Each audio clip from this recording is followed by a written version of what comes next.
Hi students, welcome back to For Students Kannada. ಈಗ already first ಪಾರ್ಟ್ನ upload ಮಾಡಿದ್ದೀನಿ. Please go through that. ಇನ್ನು ಯಾರಾದರೂ ಅದನ್ನು ನೋಡಿಲ್ಲ ಅಂತ ಅಂದರೆ ಲಿಂಕ್ನ ಸಹ ಡಿಸ್ಕ್ರಿಪ್ಷನಲ್ಲಿ ಕೊಟ್ಟಿರ್ತೇನೆ. This is second part. ಈ ಚಾಪ್ಟರಲ್ಲಿ ನಾವು ಮೇನಾಗಿ ಏನು ಸ್ಟಡಿ ಮಾಡ್ತೇವೆ ಅಂದರೆ vapour pressure, colligative properties, types of solution ಹಾಗೆ ಕಾನ್ಸಂಟ್ರೇಷನ್ ಟರ್ಮ್ಸ್. ಈ ಟಾಪಿಕ್ಸ್ಗಳನ್ನು ನಾವು ಮೇನಾಗಿ ಈ ಚಾಪ್ಟರಲ್ಲಿ ಸ್ಟಡಿ ಮಾಡ್ತೇವೆ. ಓಕೆ, ಈ ಚಾಪ್ಟರಲ್ಲಿ ಮೇನಾಗಿ ಸ್ಟಡಿ ಮಾಡೋದು ಈ ಟಾಪಿಕ್ಸ್ನ. ಈಗ ಆಲ್ರೆಡಿ ಟೈಪ್ಸ್ ಆಫ್ ಸೊಲ್ಯೂಷನ್ನ ನಾವು ಪಾರ್ಟ್ 1ನಲ್ಲಿ ಕವರ್ ಮಾಡಿದ್ದೇವೆ. ಈ ಟಾಪಿಕ್ಸ್ಗಳನ್ನು ಏನಕ್ಕೆ ನಾವು ಸ್ಟಡಿ ಮಾಡಬೇಕು, what is the necessity to study these topics ಅಂತ ನಾವು ನೋಡೋದಾದರೆ, ಯಾವುದೇ ಒಂದು ಟಾಪಿಕ್ ಇರಲಿ, ಯಾವುದೇ ಒಂದು ನಾವು ಟಾಪಿಕ್ನ ತಗೊಂಡ್ರೆ ಅದರದ ಅಪ್ಲಿಕೇಶನ್ ಇದ್ದಾಗ ಮಾತ್ರ ನಾವು ಅದ್ರ ಬಗ್ಗೆ ಇನ್ ಡೀಟೇಲ್ ಸ್ಟಡಿ ಮಾಡೋದಕ್ಕೆ ಹೋಗ್ತೀವಿ. Okay, so application in the sense, ಒಂದು ಭೂಮಿನ ಕನ್ಸಿಡರ್ ಮಾಡಿ. ಓಕೆ, ಒಂದು ಭೂಮಿನ ಕನ್ಸಿಡರ್ ಮಾಡಿ. ಫಾರ್ ಎಕ್ಸಾಂಪಲ್, ಒಬ್ಬ ರೈತ ಹೇಗೆ ಒಂದು ಬೆಳೆನ ಬೆಳೀತಾರೆ. ಫಾರ್ ಎಕ್ಸಾಂಪಲ್, ಈ ಭೂಮಿನಲ್ಲಿ ಅದರದೇ ಆದಂತಹ ಫಲವತ್ತತೆ ಇರುತ್ತೆ ಅಲ್ವಾ. ಸೊ ಆ ರೈತರಿಗೆ ಏನಾಗುತ್ತೆ, ಆ ಭೂಮಿ ಬಗ್ಗೆ ಅವರು ತುಂಬ ಚೆನ್ನಾಗಿ ತಿಳ್ಕೊಂಡಿರ್ತಾರೆ. ಅಂದರೆ ಆ ಪರ್ಟಿಕ್ಯುಲರ್ ಪರ್ಸನ್ ಏನಿರ್ತಾರೆ ಅವರು ಆ ಭೂಮಿ ಅಂದರೆ ಅವ್ರು ಬೆಳೀತಕ್ಕಂತಹ ಭೂಮಿ ಬಗ್ಗೆ ತುಂಬ ಚೆನ್ನಾಗಿ ಅವ್ರಿಗೆ ಗೊತ್ತಿರುತ್ತೆ. ಓಕೆ, ಅದರಲ್ಲಿ ಫಲವತ್ತತೆ ಎಷ್ಟಿರುತ್ತೆ, ಅದಕ್ಕೆ ಎಷ್ಟು ಗೊಬ್ಬರ ಹಾಕಬೇಕು, ಎಷ್ಟು ನೀರು ಹಾಕಬೇಕು, ಎಲ್ಲದನ್ನು ಅದ್ರ ಬಗ್ಗೆ ಅವರು ತಿಳ್ಕೊಂಡಿರ್ತಾರೆ. ಓಕೆ, ಸೊ ಇಲ್ಲಿ ಯಾವುದಾದ್ರೂ ಫಾರ್ ಎಕ್ಸಾಂಪಲ್ ಯಾವುದೋ ಒಂದು ವಾಟರು ಆ ಭೂಮಿಗೆ ಕಡಿಮೆ ಬೇಕು ಅಂದರೆ ಅವರು ಕಡಿಮೆನೇ ಅಲ್ಲಿ ಆಟೋಮೆಟಿಕ್ ಆ್ಯಡ್ ಮಾಡ್ತಾರೆ. ಒಂದು ವೇಳೆ ವಾಟರ್ದು ಏನಾದ್ರೂ ಜಾಸ್ತಿ ಬೇಕು, ಅಲ್ಲಿ ಜಾಸ್ತಿ ನೀರು ತೊಗೊಳುತ್ತೆ ಆ ಭೂಮಿ ಅಂದರೆ ಅಲ್ಲಿ ವಾಟರ್ ಜಾಸ್ತಿ ಆ್ಯಡ್ ಮಾಡ್ತಾರೆ. ಓಕೆ, ಸೊ ಈ ರೀತಿ ಅವ್ರಿಗೆ ತಿಳ್ಕೋಬೇಕು ಅಂದರೆ ಏನು ಮಾಡಬೇಕು, ಆ ರೈತರಿಗೆ ಅವರು ಬೆಳೀತಕ್ಕಂಥ ಭೂಮಿ ಬಗ್ಗೆ ಫಸ್ಟು ಕ್ಲೀನಾಗಿ ಗೊತ್ತಿರಬೇಕು ಅಲ್ವಾ. ಸೊ ಆ ರೀತಿ ಗೊತ್ತಿರೋದ್ರಿಂದನೇ ಅವರು ಆ ತರಹ ಎಲ್ಲ ಬೆಳೆನ ತೊಗೊಳ್ತಾ ಇರ್ತಾರೆ. ಹಾಗೆ ಫಾರ್ ಎಕ್ಸಾಂಪಲ್, ಈಗ ನ್ಯೂಟ್ರಿಯೆಂಟ್ಸ್ ಇರುತ್ತಲ್ವಾ, ಪೊಟ್ಯಾಷಿಯಮ್ ಇರ್ಬೋದು, ಓಕೆ, ಫಾಸ್ಫರಸ್ ಇರ್ಬೋದು, ಈ ತರಹದ ನ್ಯೂಟ್ರಿಯೆಂಟ್ಸ್ನಲ್ಲಿ ಭೂಮಿನಲ್ಲಿ ಎಷ್ಟಿರುತ್ತೆ, ಸೊ ಕಡಿಮೆ ಇದ್ದರೆ ಅದನ್ನು ಆ್ಯಡ್ ಮಾಡ್ತಾರೆ. ಓಕೆ, ಒಂದು ವೇಳೆ ಅದಕ್ಕೆ ಕರೆಕ್ಟಾಗಿ ಎಷ್ಟಿರುತ್ತೋ ಅಷ್ಟೇ ಇದ್ದರೆ ಅದನ್ನು ಎಕ್ಸ್ಟ್ರಾ ಆ್ಯಡ್ ಮಾಡೋದಕ್ಕೆ ಹೋಗಲ್ಲ. ಸೊ ಆ ರೀತಿಯಲ್ಲಿ ಅವರು ಒಂದು ಬೆಳೆನ ತೊಗೊತಿರ್ತಾರೆ. ಅಂದರೆ ಇಲ್ಲಿ ಫಸ್ಟು ಅವ್ರಿಗೆ ಏನು, ನಮಗೆ ಇಲ್ಲಿ ಒಂದು ಫಲ ಬರಬೇಕಾಗಿರುತ್ತೆ, ಬೆಳೆದಿರೋಕ್ಕಂಥ ಫಲ ಒಬ್ಬ ರೈತರಿಗೆ ಅದು ಬರಬೇಕಂದ್ರೆ ಅವರು ಆ ಭೂಮಿ ಬಗ್ಗೆ ಇನ್ ಡೀಟೇಲ್ ಅವ್ರಿಗೆ ಗೊತ್ತಿರಬೇಕು. ಓಕೆ, ಹಾಗೆ ಫಾರ್ ಎಕ್ಸಾಂಪಲ್ ಸೋಲ್ಜರ್ಸ್ಗೆ ಬನ್ನಿ. ಓಕೆ, ಸೋಲ್ಜರ್ಸ್ಗೆ ನೀವು ತೊಗೊಂಡ್ರೆ, ಸೈನಿಕರನ್ನು ತೊಗೊಂಡ್ರೆ ಏನಾಗುತ್ತೆ, ಒಂದು ಭೂಮಿನ ಅವರು ಕಾಪಾಡ್ತಾರೆ ಅಲ್ವಾ. ಹಾಗೆ ವಾಯು ಸೇನೆಯೂ ಇರುತ್ತೆ ಅಲ್ವಾ, ಅವರು ವಾಯು ಭಾಗವನ್ನು ಕಾಪಾಡ್ತಾರೆ ಅಲ್ವಾ. ಹಾಗೆ ಏನು ನಮಗೆ ನೇವಿ ಇರುತ್ತಲ್ವಾ, ಸೊ ನೇವಿ ಸಹ ಅವ್ರ ಭಾಗವನ್ನು ಕಾಪಾಡ್ತಾರೆ. ಒಬ್ಬ ಇಲ್ಲಿ ಯೋಧ ಕೆಲಸ ಮಾಡ್ತಾ ಇದ್ದಾರೆ ಅಂದರೆ ಈ ಪರ್ಟಿಕ್ಯುಲರ್ ಡಿಪಾರ್ಟ್ಮೆಂಟ್ ಇರೋರಿಗೆ ಆ ಎಲ್ಲ ಕಡೆಯಿಂದನೂ, ನಮ್ಮ ಸರೌಂಡಿಂಗ್ ಏನಿರುತ್ತೆ ಎಲ್ಲ ಕಡೆಯಿಂದನೂ ಯಾವ ಥರ ಅಟ್ಯಾಕ್ ಮಾಡಿದ್ರೂ ಇವ್ರು ಅಟ್ಯಾಕ್ ಮಾಡೋದಕ್ಕೆ ಗೊತ್ತಿರುತ್ತೆ. ಇಲ್ಲೂ ಅಷ್ಟೇ, ಒಂದು ಕಡೆಯಿಂದ ಅಟ್ಯಾಕ್ ಮಾಡಿದ್ರೆ ನಾವು ವಾಪಸ್ 4-5 ರೀತಿಯಲ್ಲಿ ಅಟ್ಯಾಕ್ ಮಾಡೋದಕ್ಕೆ ಗೊತ್ತಿರುತ್ತೆ. ಇಲ್ಲೂ ಅಷ್ಟೇ, ಒಂದು ಕಡೆಯಿಂದ ಅಟ್ಯಾಕ್ ಮಾಡಿದ್ರೆ ನಾವು 4-5 ರೀತಿಯಲ್ಲಿ ಅಟ್ಯಾಕ್ ಮಾಡೋದಕ್ಕೆ ಗೊತ್ತಾಗುತ್ತೆ. ಇದು ಯಾವಾಗ ಗೊತ್ತಾಗುತ್ತೆ ಅಂದರೆ ನಮ್ಮ ಭೂಭಾಗ, ನಮ್ಮ ವಾಯುಭಾಗ, ನಮ್ಮ ಜಲಭಾಗವನ್ನು ನಾವು ಕ್ಲೀನಾಗಿ ಅರ್ಥ ಮಾಡ್ಕೊಂಡಾಗ ಮಾತ್ರ ನಮಗೆ ಅದು ಗೊತ್ತಾಗುತ್ತೆ. ಸೊಲ್ಯೂಷನ್ ಅನ್ನೋದು ಹಾಗೇನೆ. ಓಕೆ, ಸೊಲ್ಯೂಷನ್ಸ್ ಅನ್ನೋದು ಹಾಗೇನೆ. ಏನಕ್ಕಂದರೆ ಇಲ್ಲಿ ರೈತರಿಗೆ ಈ ಭೂಮಿನಲ್ಲಿ ವಾಟರ್ ಕಂಟೆಂಟ್ ಇಷ್ಟೇ ಇರಬೇಕಂತ ಇರುತ್ತೆ, ಈ ನ್ಯೂಟ್ರಿಯೆಂಟ್ಸ್ಗಳು ಇಷ್ಟೇ ಇರಬೇಕಂತ ಇರುತ್ತೆ. ಅದು ಏನಾದ್ರೂ ಅಲ್ಲಿ ಅದರ ಅಭಾವ ಉಂಟಾದರೆ ಅವರಿಗೆ ಅದನ್ನು ಹೇಗೆ ಸರಿಪಡಿಸ್ಬೇಕು ಅಂತ ಗೊತ್ತಿರುತ್ತೆ. ಓಕೆ, ಸೊ ಇಲ್ಲಿ ಅವರಿಗೆ ಇಂಪಾರ್ಟೆನ್ಸ್ ಆಫ್ ವಾಟರ್ ಗೊತ್ತಿರುತ್ತೆ, ಹಾಗೆ ಈ ನ್ಯೂಟ್ರಿಯೆಂಟ್ಸ್ದು ಗೊತ್ತಿರುತ್ತೆ. ಇದರ ಮೂಲಕ ಅವರು ಇಲ್ಲಿ ಒಂದು ಬೆಳೆನ ತೆಗೆದು ಅದರ ಫಲವನ್ನು ಅವ್ರು ಅನುಭವಿಸ್ತಾರೆ. ಅಂದರೆ ರೈತರಿಗೆ ಇಲ್ಲಿ ಏನಾದ್ರೂ ಇದು ಹೆಚ್ಚು ಕಡಿಮೆ ಆದರೆ ಅದನ್ನು ಹೇಗೆ ಸರಿ ಮಾಡಬೇಕು ಅಂತ ಗೊತ್ತಿರುತ್ತೆ. ಓಕೆ, ಅಂದರೆ ಇಲ್ಲೇನಾದ್ರೂ ಇದ್ರ ಸರೌಂಡಿಂಗ್ ಏನಾದ್ರೂ ಎಫೆಕ್ಟ್ ಆದರೆ, ಇದರಲ್ಲಿ ಏನಾದರೂ ಎಫೆಕ್ಟ್ ಆದರೆ ಇದನ್ನು ಹಾಗೆ ಬಿಟ್ಟರೆ ಅದು ಎಲ್ಲಿ ಎಫೆಕ್ಟ್ ಆಗುತ್ತೆ, ನಮ್ಮ ಬೆಳೆಗೆ ಎಫೆಕ್ಟ್ ಆಗುತ್ತೆ ಅನ್ನೋದು ಅವರಿಗೆ ಚೆನ್ನಾಗಿ ಗೊತ್ತಿರುತ್ತೆ. ಸೊ ಅದನ್ನು ಸರಿ ಮಾಡೋ ವಿಧಾನ ಸಹ ಅವರಿಗೆ ಗೊತ್ತಿರುತ್ತೆ. ಓಕೆ, ಹಾಗೆ ಇಲ್ಲಿ ಏನಾದರೂ ಅಟ್ಯಾಕ್ ಆಗ್ತಾ ಇದ್ದರೆ ಅದನ್ನು ಹಾಗೆ ಬಿಟ್ಟರೆ ಅದರಿಂದ ನಮಗೆ ಪ್ರಾಬ್ಲಮ್ ಅಂತ ಗೊತ್ತಿರುತ್ತೆ ಇವರಿಗೆ, ಇಲ್ಲಿ ಸೈನಿಕರಿಗೆ. ಅದಕ್ಕೆ ಅವ್ರು ಏನು ಮಾಡ್ತಾರೆ, ಡಿಫೆನ್ಸ್ ಮಾಡ್ತಾರೆ. ಸೊ ಯಾವ ರೀತಿ ಡಿಫೆನ್ಸ್ ಮಾಡಬೇಕು ಅನ್ನೋದು ಗೊತ್ತಿರುತ್ತೆ. ಅಂದರೆ ಇಲ್ಲಿ ಯಾವ ರೀತಿ ಪ್ರಾಬ್ಲಮ್ ಆದಾಗ ಯಾವ ರೀತಿ ಹೋರಾಡಬೇಕು ಅನ್ನೋದು ಯಾವಾಗ ಗೊತ್ತಾಗುತ್ತೆ, ಫಸ್ಟು ನಾವು ನಮ್ಮ ಭಾಗಗಳ ಬಗ್ಗೆ, ನಮ್ಮ ಭೂಭಾಗ, ನಮ್ಮ ಜಲಭಾಗ, ನಮ್ಮ ವಾಯುಭಾಗಗಳ ಬಗ್ಗೆ ತಿಳ್ಕೊಂಡಾಗ ಮಾತ್ರ ಗೊತ್ತಾಗುತ್ತೆ. ಸೊಲ್ಯೂಷನ್ ಅನ್ನೋದು ಹಾಗೆ. ಸೊಲ್ಯೂಷನ್ ಅನ್ನೋದು ಡೈಲಿ ಲೈಫಲ್ಲಿ ನಾವು ಬಳಸ್ತಕ್ಕಂಥ ಮೇನ್ ಥಿಂಗ್ ಆಗಿದೆ. ಸೊ ಇತ್ತೀಚೆಗೆ ನಾವು ಬಳಸ್ತಕ್ಕಂಥ ಏನೇ ಒಂದು ತಗೊಳ್ಳಿ ನೀವು ವಸ್ತುಗಳನ್ನು, ಅದು ಬಂದುಬಿಟ್ಟು ಸಲ್ಯೂಷನ್ಸೇ ಆಗಿರುತ್ತೆ. ಸೊ ನಾವು ಬಳಸ್ತಕ್ಕಂಥ ಸಲ್ಯೂಷನ್ಗಳಲ್ಲಿ ಏರುಪೇರು ಆದರೆ ನಮ್ಮ ಲೈಫ್ ಸ್ಟೈಲಲ್ಲಿ ಸಹ ಏರುಪೇರು ಆಗುತ್ತೆ. ಇದನ್ನು ನೀವು ನೆನ್ಪಿಟ್ಕೊಳ್ಳೇಬೇಕು. ಓಕೆ, ಏನಕ್ಕಂದರೆ ಈ ಸಲ್ಯೂಷನ್ ಬಗ್ಗೆ ಯಾರು ತಿಳ್ಕೊಬೇಕು? ಸೈನ್ಸ್ ಸ್ಟೂಡೆಂಟ್ಸೇ ತಿಳ್ಕೊಬೇಕು ಅಲ್ವಾ? ಏನಕ್ಕಂದರೆ ಮುಂದೆ ಈ ಪರ್ಟಿಕ್ಯುಲರ್ ಎಲ್ಲಿ ಇದು ಅಪ್ಲೈ ಆಗುತ್ತೋ ಅಲ್ಲಿ ಕೆಲಸ ಮಾಡೋದು ನೀವೇ ಕೆಲಸ ಮಾಡ್ತಿರ್ತೀರ ಅಲ್ವಾ? ಇವೊಂದು ಇಲ್ಲಿ ಎಲ್ಲರೂ ಊಟ ಮಾಡ್ತಾಯಿದ್ರು, ಓಕೆ, ಬಟ್ ಬೆಳೀತಕ್ಕಂಥ ರೈತ ತುಂಬ ಕೇರ್ಫುಲ್ ಆಗಬೇಕಾಗಿರುತ್ತೆ. ಇಲ್ಲಿ ಅಷ್ಟೇ, ಈ ಬಾರ್ಡರಲ್ಲಿ ಬಿಟ್ಟು ನಾವೆಲ್ಲ ವಾಸ ಮಾಡ್ತಿರ್ಬೇಕಾದ್ರೂ ಸಹ ಫಸ್ಟು ಲೆವೆಲ್ ಡಿಫೆನ್ಸ್ ಯಾರು ಮಾಡ್ಕೊಳೋದು? ಸೈನಿಕರೇ ಮಾಡ್ಕೊಳೋದು. ಸೊ ಅವ್ರು ತುಂಬ ಇಲ್ಲಿ ಕಾನ್ಷಿಯಸ್ ಆಗಿರಬೇಕಾಗತ್ತೆ. ಇಲ್ಲೂ ಅಷ್ಟೇ ಸಲ್ಯೂಷನ್, ನಾನು ಲಾಸ್ಟ್ ಕ್ಲಾಸಲ್ಲಿ ಏನು ಹೇಳಿದೆ? ಏರ್ ಈಸ್ ಎ ಸಲ್ಯೂಷನ್ ಅಂತ ಹೇಳಿದೆ ಅಲ್ವಾ? ಏರ್, ನಾವು ಸೇವಿಸ್ತಕ್ಕಂಥ ಗಾಳಿ ಏನಿರುತ್ತೆ ಅದು ಸಹ ಒಂದು ಸಲ್ಯೂಷನ್. ಏನಕ್ಕಂದರೆ ಅದರಲ್ಲಿ ನೈಟ್ರೋಜನ್, ಆಕ್ಸಿಜನ್, ಕಾರ್ಬನ್ ಡೈಆಕ್ಸೈಡ್ ಎಲ್ಲ ಇರುತ್ತೆ, ಇನ್ನೂ ಎಕ್ಸೆಟ್ರಾ ತುಂಬ ಇರುತ್ತೆ ಅಂತ ಹೇಳಿದೆ ಅಲ್ವಾ? ಇಲ್ಲಿ ನೀವು ಅರ್ಥ ಮಾಡ್ಕೊಳ್ಳಿ, ಇಲ್ಲೇನಾದ್ರೂ ಕಾರ್ಬನ್ ಡೈಆಕ್ಸೈಡ್ ಇದು ಇಷ್ಟಿಷ್ಟೇ ಪ್ರಮಾಣದಲ್ಲಿರಬೇಕು ಅಂತ ಇರುತ್ತೆ ಅಲ್ವಾ ಗಾಳಿನಲ್ಲಿ. ಒಂದು ವೇಳೆ ಇದೆಲ್ಲದಕ್ಕಿಂತ ಕಾರ್ಬನ್ ಡೈಆಕ್ಸೈಡ್ ಕಂಟೆಂಟ್ ಏನಾದರೂ ಜಾಸ್ತಿ ಆಗಿಬಿಟ್ರೆ ಏನಾಗುತ್ತೆ? ನಮಗೆ ಕಾರ್ಬನ್ ಡೈಆಕ್ಸೈಡ್ ತೊಗೊಳೋದಕ್ಕಾಗುತ್ತಾ? ಇಲ್ಲ, ಆಕ್ಸಿಜನ್ನೇ ತೊಗೊಳೋದು ಅಲ್ವಾ? ಅದರಲ್ಲೂ ನೈಟ್ರೋಜನ್ ಇನ್ನೂ ಜಾಸ್ತಿ ಇರುತ್ತೆ. ಅಂಥದ್ರಲ್ಲಿ ಎಲ್ಲದನ್ನು ಮೀರಿಸಿ ಕಾರ್ಬನ್ ಡೈಆಕ್ಸೈಡ್ ಜಾಸ್ತಿ ಆಗಿಬಿಟ್ರೆ ಏನಾಗುತ್ತೆ? ನಾವು ಮನುಷ್ಯರು ಬದುಕೋದಕ್ಕಾಗುತ್ತಾ ಭೂಮಿ ಮೇಲೆ? ಓಕೆ, ನಾವು ಲೈಫ್ ಲೀಡ್ ಮಾಡೋಕ್ಕಾಗುತ್ತಾ? ಇಲ್ಲ. ಸೊ ಏನು ಮಾಡಬೇಕು? ಕಾರ್ಬನ್ ಡೈಆಕ್ಸೈಡ್ನ ಕಡಿಮೆ ಮಾಡೋ ಥರ ಏನು ಪ್ರಿಕಾಷನ್ ತೊಗೋಬೇಕು ಅದನ್ನು ತೊಗೋಬೇಕು ಆ ಪರ್ಟಿಕ್ಯುಲರ್ ಡಿಪಾರ್ಟ್ಮೆಂಟ್ ಅವರು. ಅರ್ಥ ಆಗ್ತಿದೆಯಾ? ಸೊ ಆ ಡಿಪಾರ್ಟ್ಮೆಂಟಿಗೆ ನೆಕ್ಸ್ಟ್ ಯಾರು ಹೋಗ್ತಾರೆ? ಸೈನ್ಸ್ ಸ್ಟೂಡೆಂಟ್ಸೇ ಹೋಗ್ತಾರೆ. ಹಾಗಂತ ಹೇಳ್ಬಿಟ್ಟು ಸೈನ್ಸ್ ಸ್ಟೂಡೆಂಟ್ಸ್ ಅಷ್ಟೇ ಗಾಳಿ ತೊಗೊತಾರಾ? ಇಲ್ಲ, ಎಲ್ಲ ಸ್ಟೂಡೆಂಟ್ಸ್ ತೊಗೊತಾರೆ, ಎಲ್ಲ ಜನರು ತೊಗೊತಾರೆ. ಬಟ್ ಅದನ್ನು ಕಡಿಮೆ ಮಾಡೋದು, ಕಂಟ್ರೋಲ್ ಮಾಡೋದು ಯಾರು ಜವಾಬ್ದಾರಿ ಆಗಿರುತ್ತೆ? ಸೈನ್ಸ್ ಸ್ಟೂಡೆಂಟ್ಸ್ ತೊಗೊಂಡ್ಬಿಟ್ಟು ನೆಕ್ಸ್ಟ್ ಯಾರು ಆ ಪರ್ಟಿಕ್ಯುಲರ್ ಡಿಪಾರ್ಟ್ಮೆಂಟಿಗೆ ಹೋಗ್ತಾರೆ ಅವ್ರ ಜವಾಬ್ದಾರಿ ಆಗಿರುತ್ತೆ. ಓಕೆ, ಸೊ ಈ ರೀತಿಯಿಂದ ಈ ಸಲ್ಯೂಷನ್ಸ್ಗಳ ಅಪ್ಲಿಕೇಶನ್ ನಮ್ಮ ಲೈಫ್ನಲ್ಲಿ ತುಂಬಾ ಇದೆ. This is first example. Second example, ನಾವು ಡೈಲಿ ಲೈಫ್ನಲ್ಲಿ ಇನ್ನೂ ಏನು ಮೇನಾಗಿ ಯೂಸ್ ಮಾಡೋದು? ವಾಟರ್ನ ಅಲ್ವಾ? ನಾವು ವಾಟರ್ನ ಮೇನಾಗಿ ಯೂಸ್ ಮಾಡೋದು. ಇನ್ನೂ ಒಂದು ಗೊತ್ತಿರಬೇಕು, ನಾವು ಯೂಸ್ ಮಾಡತಕ್ಕಂಥ ವಾಟರ್ ಸಹ ಪ್ಯೂರ್ ಆಗಿರಲ್ಲ. ಇದು ನಿಮಗೆ ಅರ್ಥ ಮಾಡ್ಕೊಳ್ಳೇಬೇಕು. ಕೆಲವೊಂದು ಹಾರ್ಡೆಸ್ಟ್ ಟ್ರೂತ್ ಫ್ಯಾಕ್ಟ್ಸ್ ಅಂತ ಇರುತ್ತೆ, ಅದನ್ನು ನಾವು ಅಕ್ಸೆಪ್ಟ್ ಮಾಡಲೇಬೇಕು ಒಂದು ಲೆವೆಲ್ ಬಂದಮೇಲೆ. ಸಪೋಸ್ ನಾವು ಪ್ಯೂರ್ ವಾಟರ್ನ ತೊಗೊಂಡ್ರೆ ಏನಾಗಿರುತ್ತೆ? ಪ್ಯೂರ್ ವಾಟರ್ನ ತೊಗೊಂಡ್ರೆ, ಪ್ಯೂರ್ ವಾಟರ್ ಅಂದರೆ ಯಾವುದು ಗೊತ್ತಾ? ಡಿಸ್ಟಿಲ್ ವಾಟರ್ನ ಪ್ಯೂರ್ ವಾಟರ್ ಅಂತ ಕರಿತೀವಿ. ಡಿಸ್ಟಿಲ್ ಆಗುತ್ತಾ ಏನು ಒಂದು ವಾಟರ್, ಅದನ್ನು ನಾವು ಪ್ಯೂರ್ ವಾಟರ್ ಅಂತ ಕರಿತೇವೆ. ಆ ವಾಟರಲ್ಲಿ H2O ಒಂದು ಬಿಟ್ಟರೆ ಓಕೆ ಏನೂ ಇರೋದಿಲ್ಲ, ಕೇವಲ H2O ಮಾಲಿಕ್ಯೂಲ್ಸ್ ಇರುತ್ತೆ. ಅಂದರೆ ಬೇರೆ ನ್ಯೂಟ್ರಿಯೆಂಟ್ಸ್ ಏನೂ ಇರೋದಿಲ್ಲ, ಕೇವಲ H2O ಮಾಲಿಕ್ಯೂಲ್ಸ್ ಮಾತ್ರ ಇರುತ್ತೆ ಪ್ಯೂರಲ್ಲಿ. ಈ ಪ್ಯೂರ್ ವಾಟರ್ನ ನಾವು ಸೇವಿಸೋದಕ್ಕೆ ಬರಲ್ಲ. Okay, human beings are animals ಏನೇ ಆಗಿರ್ಬೋದು ಇದನ್ನು ತೊಗೊಳೋದಕ್ಕೆ ಬರಲ್ಲ ಪ್ಯೂರ್ ವಾಟರ್ನ. ಏನಕ್ಕಂದರೆ ಇದರಲ್ಲಿ ಯಾವುದೇ ನ್ಯೂಟ್ರಿಯೆಂಟ್ಸ್ ಇರಲ್ಲ, ಕೇವಲ ವಾಟರ್ ಇರುತ್ತೆ. ಸೊ ಆವಾಗ ನಮ್ಮ ಆರೋಗ್ಯದಲ್ಲಿ ಏರುಪೇರು ಆಗುತ್ತೆ. ಅರ್ಥ ಆಗ್ತಿದೆಯಾ? ಸೊ ನಾವು ಡಿಸ್ಟಿಲ್ ವಾಟರ್ನ ತೊಗೊಳೋದಕ್ಕೆ ಬರಲ್ಲ. ನ್ಯಾಚುರಲ್ ಆಗಿ ನಮಗೇನು ಮಳೆ ಬಂದು ನದಿಗಳಲ್ಲಿ ಸಿಗುತ್ತೆ ಅದು ಸಹ ಪ್ಯೂರ್ ವಾಟರ್ ಆಗಿರೋದಿಲ್ಲ, ಅದರಲ್ಲಿ ತುಂಬ ಮಿಕ್ಸರ್ಸ್ ಇರುತ್ತೆ. ಆ ಮಿಕ್ಸರ್ಸ್ ಬಂದುಬಿಟ್ಟು ನ್ಯೂಟ್ರಿಯೆಂಟ್ಸ್ ಇರ್ಬೋದು, ಹಾಗೆ ಮಿನರಲ್ಸ್ ಇರ್ಬೋದು.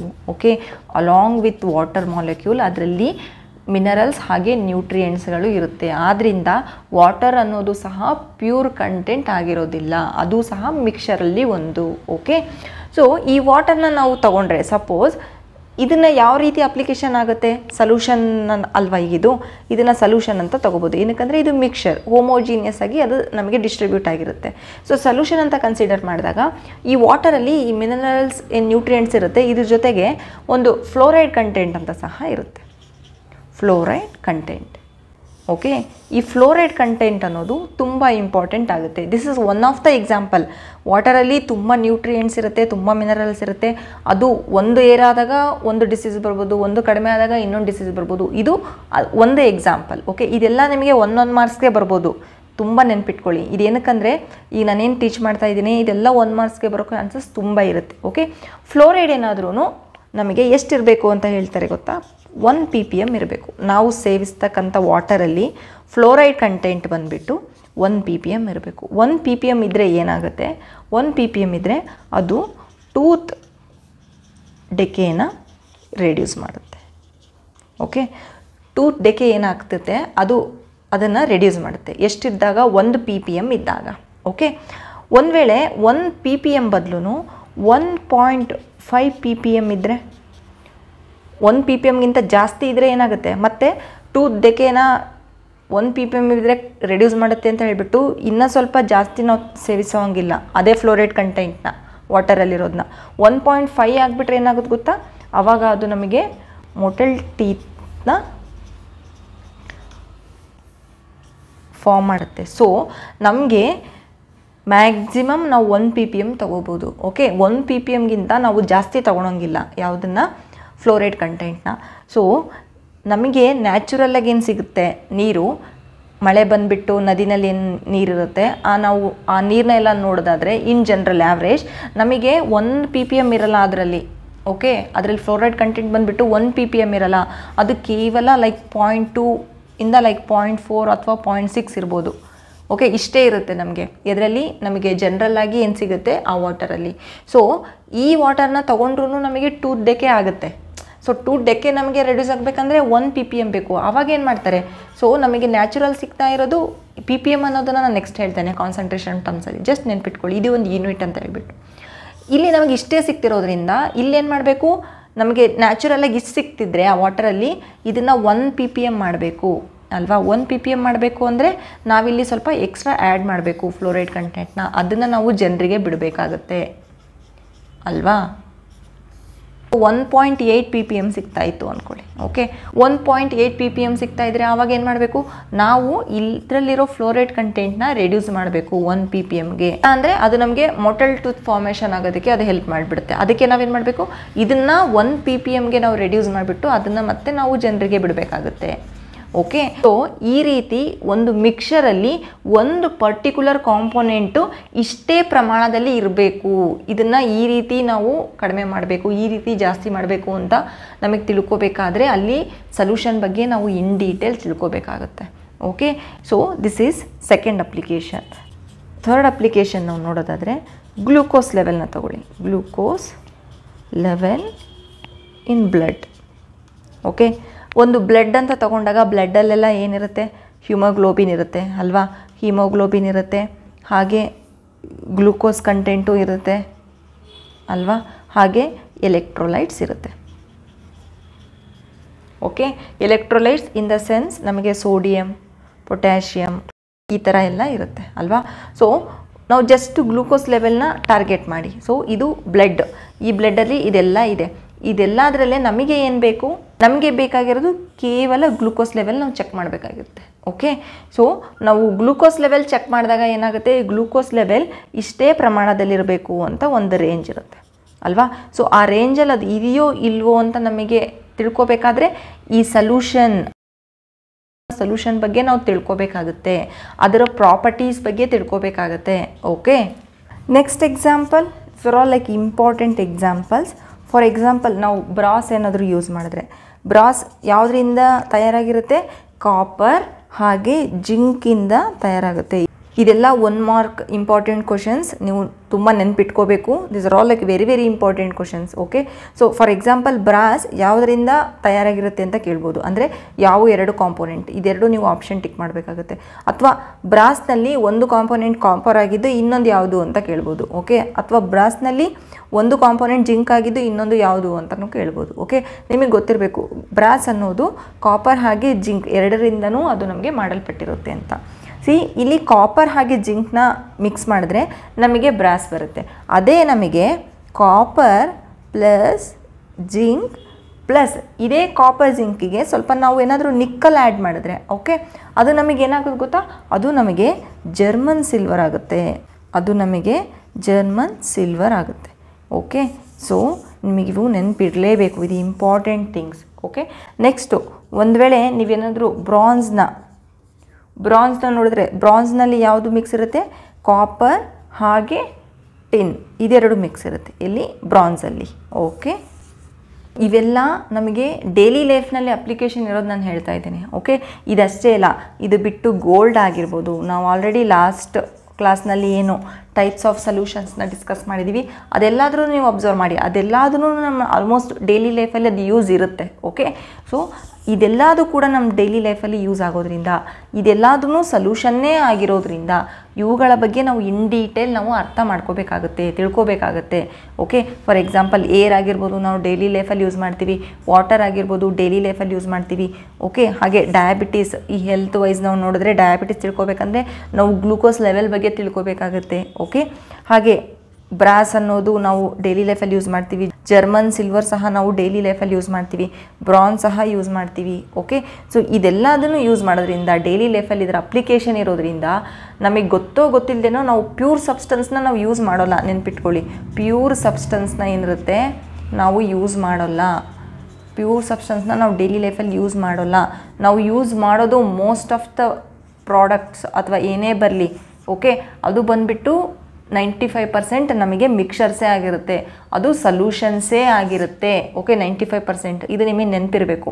ಓಕೆ, ಸೊ ನಮ್ಮ ಡೈಲಿ ಲೈಫಲ್ಲಿ ಏನಿರುತ್ತೆ ಅದು ನಮಗೇನಾದ್ರೂ ಹೆಚ್ಚು ಕಡಿಮೆ ಆದಾಗ ಇದನ್ನು ನಾವು ಸರಿ ಮಾಡಬೇಕಂದ್ರೆ ಏನು ಮಾಡ್ಕೋಬೇಕು, ನಮಗೆ ಇದ್ರ ಬಗ್ಗೆ ನಾವು ಮೊದಲು ಅಧ್ಯಯನ ಮಾಡಬೇಕು. ಅಂದರೆ ಈ ಸೊಲ್ಯೂಷನ್ ನಾವು ಏನು ಡೈಲಿ ಲೈಫಲ್ಲಿ ಯೂಸ್ ಮಾಡ್ತೀವಿ ಇದೇನಾದ್ರೂ ಎಲ್ಲಾದರೂ ಹೆಚ್ಚು ಕಡಿಮೆ ಆದಾಗ ಒಂದು ಎನ್ವಿರಾನ್ಮೆಂಟಲ್ಲಿ ಅದನ್ನು ನಾವು ಸರಿ ಮಾಡಬೇಕಂದ್ರೆ ಫಸ್ಟು ಅದ್ರಗಳ ಬಗ್ಗೆ ನಾವು ತಿಳ್ಕೊಬೇಕು. ಅದ್ರ ಬಗ್ಗೆ ನಾವು ಹೇಗೆ ತಿಳ್ಕೊಬೇಕು, ಅದರಲ್ಲಿ ನಮಗೆ ಎಷ್ಟು ಟೈಪ್ಸ್ ಇದೆ ಅಂತ ಗೊತ್ತಿರಬೇಕು, ಸೊಲ್ಯೂಷನ್ ಅಂದರೆ ಏನು ಅಂತ ಗೊತ್ತಿರಬೇಕು, ಕಾನ್ಸಂಟ್ರೇಷನ್ ಟರ್ಮ್ಸ್ ಗೊತ್ತಿರಬೇಕು, ಕ್ವಾಲಿಟೇಟಿವ್ ಪ್ರಾಪರ್ಟೀಸ್ ಗೊತ್ತಿರಬೇಕು, ವೇಪರ್ ಪ್ರೆಷರ್ ಗೊತ್ತಿರಬೇಕು. ಸೊ ಇನ್ ಡೀಟೇಲ್ ಅದ್ರ ಬಗ್ಗೆ ನಾವು ತಿಳ್ಕೊಬೇಕು. ಅದನ್ನೆಲ್ಲದನ್ನು ನಾವು ಈ ಚಾಪ್ಟರಲ್ಲಿ ಮಾಡ್ತೀವಿ. ಇದರಲ್ಲಿ 1 ಮಾರ್ಕ್ ಇಂಪಾರ್ಟೆಂಟ್ ಪಾಸಿಬಲ್ ಕ್ವಶನ್ಸ್ ಯಾವುದು ಅಂತ ನಾವು ನೋಡಿದ್ರೆ ನಮಗೆ ಫ್ಲೋರೈಡ್ ಕಂಟೆಂಟ್ 1 ppm ಇದ್ದರೆ, ಓಕೆ, 1 ppm ಇದ್ದರೆ ಏನಾಗುತ್ತೆ 2 ಡಿಕೆನ ರೆಡ್ಯೂಸ್ ಮಾಡುತ್ತೆ, ನೆನಪಿರಲಿ ವಾಟರಲ್ಲಿ. ಹಾಗೆ 1.5 ppm ಇದ್ದರೆ ಏನಾಗುತ್ತೆ, ಅದು ಬಂದುಬಿಟ್ಟು ಮೊಟೆಲ್ ಟೂತ್ನ ಫಾರ್ಮೇಷನ್ ಮಾಡುತ್ತೆ ಅಂತ ಗೊತ್ತಿರಬೇಕು. ಹಾಗೆ ಇಲ್ಲಿ ಅಡಿಷನ್ ಮಾಡ್ಕೊಳ್ಳಿ ಇನ್ನೊಂದು ಪಾಯಿಂಟ್, ಇಲ್ಲಿ ಬಂದುಬಿಟ್ಟು ಮೋರ್ ಪಾಯ್ಸನಸ್ ಆಗುತ್ತೆ ಯಾವಾಗ ಫ್ಲೋರೈಡ್ ಕಂಟೆಂಟ್ ನಾವು 1.5ಗಿಂತ ಜಾಸ್ತಿ ಮಾಡ್ತಾ ಹೋದ್ವಿ ಅಂತ ಅಂದ್ಕೊಳ್ಳಿ. ಓಕೆ, ಇನ್ನೂ ಜಾಸ್ತಿ ಮಾಡ್ತಾ ಹೋದಾಗ ಒಂದು ಮಿಕ್ಸರಲ್ಲಿ ಒಂದು ಕಾಂಪೋನೆಂಟ್ನಲ್ಲಿ ಅವಾಗ ಏನಾಗುತ್ತೆ ಅದು ಪಾಯ್ಸನಸ್ ಆಗುತ್ತೆ. ಓಕೆ, ಪಾಯ್ಸನಸ್ ಆಗುತ್ತೆ ಯಾವುದು ಫ್ಲೋರೈಡ್ ಕಂಟೆಂಟ್ ತುಂಬ ಜಾಸ್ತಿ ನಾವು ಸೇವನೆ ಮಾಡಿದ್ರೆ ಅದು ಪಾಯ್ಸನಸ್ ಕಂಟೆಂಟ್ ಆಗುತ್ತೆ.